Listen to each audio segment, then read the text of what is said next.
Financial analyst आहे एका multinational कंपनीमध्ये. क्या बात आहे, क्या बात आहे. मॅम इतक्या मोठ्या पोस्टवरती आपण काम करत आहात. मग स्वतःसाठी 1 तास वेळ कसा मॅनेज करता? ॲक्चुअली माझं यूके शिफ्ट आहे, तर लेट लॉगिन जी. असतं 12:30. तर सकाळचा मॉर्निंग टाईम माझ्यासाठी फ्री असतो.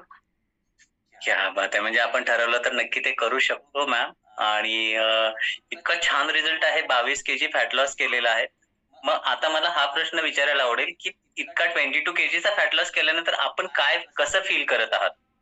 मला एकदम लाईट वेट, एनर्जेटिक आणि दिवसभर रिफ्रेशिंग फील होतं आणि इव्हन माझी प्रॉडक्टिव्हिटी जी आहे ऑफिसमध्ये, ती पण वाढलेली आहे. पहिलं मला खूप कंटाळा वगैरे यायचा कोणतंही काम करायला, पण आता मी फुल एनर्जाइज फील करते.